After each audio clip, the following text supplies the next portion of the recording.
Hi, this is almost everything you'll need to know about the anterior axio-appendicular muscles. Those are the muscles of the anterior shoulder girdle. There are 4 muscles in this group, just as there were 4 muscles in the posterior axio-appendicular group. They are summarized in a nice table in your book. We see that they are pectoralis major, pectoralis minor, subclavius, and serratus anterior. Starting with serratus anterior, its proximal attachment is to the lateral angles of the first 8 ribs, and as its name suggests, these appear in a sawtoothed pattern as they attach to the ribs. Again, an apt description of the appearance of the muscle, serratus anterior. There are serratus posterior muscles, but we don't concern ourselves with them. The muscle fibers sweep back along the posterolateral thoracic wall to reach the medial border of the anterior or costal surface of the scapula, so stretching all the way back to the medial or vertebral border of the scapula. A common misconception is that serratus anterior attaches to the lateral border of the scapula, but that's not the case.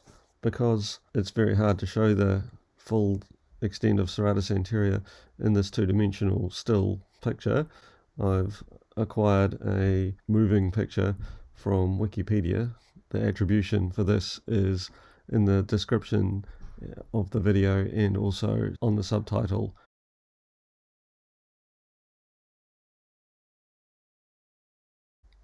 The main action of serratus anterior is protraction of the scapula, so it pulls the scapula anteriorly and laterally around the thoracic wall, and this is an important movement when, for example, reaching out for objects with the upper limb. The serratus anterior, for this reason, is sometimes known as the boxer's muscle because a rapid contraction of the serratus anterior is important in the action of throwing a punch. It adds power to the forward motion of the upper limb. Another way of remembering that serratus anterior attaches to the medial border of the scapula is to consider that the opposite movement of protraction, which is retraction, is the responsibility of the rhomboid muscles, shown here, and that they also attach to the medial or vertebral border of the scapula, but on the posterior or dorsal surface, whereas serratus anterior attaches to the same border but on the costal or anterior surface. The second muscle of the group is the small subclavius muscle, which attaches proximally at the upper border of the first rib, very anteriorly, and stretches laterally and slightly superiorly to its distal insertion on a groove, the subclavian groove, on the inferior surface of the clavicle. The subclavius muscle has relatively little functional importance in terms of providing movement, but perhaps helps protect the subclavian vessels as they cross between the upper border of the first rib and the inferior surface of the clavicle, especially in circumstances where the clavicle fractures, which is the not uncommon fracture. It can prevent bony fragments from damaging the underlying subclavian vessels. The next muscle we'll see is the pectoralis minor muscle. Again, this is a small muscle. It's attached to the anterior surfaces of the 3rd to 5th ribs at about the costochondral junction area, and stretches superiorly and laterally to its distal attachment on the medial side of the coracoid process of the scapula. And the pectoralis minor muscle thus forms a triangle, and the shape helps us to remember from which ribs it arises, because when most people think of a triangle, they think of the classical Pythagorean right-angled triangle with sides that are 3, 4, and 5 units long. So that gives us the a squared plus b squared equals c squared formula of Pythagoras, and 3, 4, and 5 are the ribs from which the triangular pectoralis minor muscle arises, so that's pretty hard to forget. The pectoralis minor muscle again produces relatively little in the way of important movement. It helps protract the scapula a little, Its importance in anatomy is more as a landmark muscle, so it helps divide up the axilla, which it crosses, into a part that is above pectoralis minor, a part that is behind pectoralis minor, and a part that is below pectoralis minor. And that's particularly important when describing the parts of the axillary artery. And we'll see that when we study the axilla itself.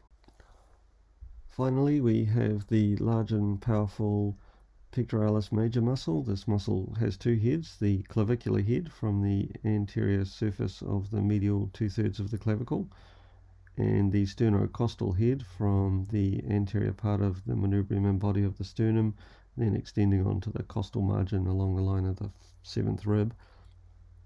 And from there, the heads converge on the intertubercular groove of the humerus. Again, not shown in this diagram, but we'll imagine it's about here. So the lateral lip, to be specific, of the intertubercular groove of the humerus, and the fibers are arranged in such a way that those that start from the clavicular head angle towards the inferior part of the distal attachment, and the inferior proximal fibers do the opposite. So the fibers of pectoralis major are twisted about an axis like a streamer or ribbon. So this is a very strong muscle. It is the muscle of the group that attaches to the humerus rather than to the scapula, like latissimus dorsi, which interestingly also attaches in the intertubercular groove area, and therefore its function is to strongly move the arm in a wide range of motion. Specifically, it is a very strong adductor of the arm, so like latissimus dorsi in a quadruped would participate in running, and in a primate, including humans, is important in climbing, so bringing the body up to a point to which the arm has extended or stretched. It's also an important flexor of the arm when the arm has been extended. So we'll just see the muscles here in this summary diagram. We see serratus anterior,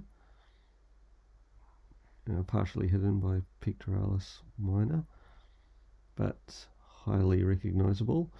Pectoralis minor, arising from the 3rd to 5th ribs, terrible. And the subclavius here, just beneath the clavicle, where it belongs. And the two heads of pectoralis major, which has been removed, but the two heads represented by this line here, this pin, the clavicular head and the sternocostal head, these painted lines. And we can in fact see here the lateral lip of the intertubercular groove to which the pectoralis major muscle attaches.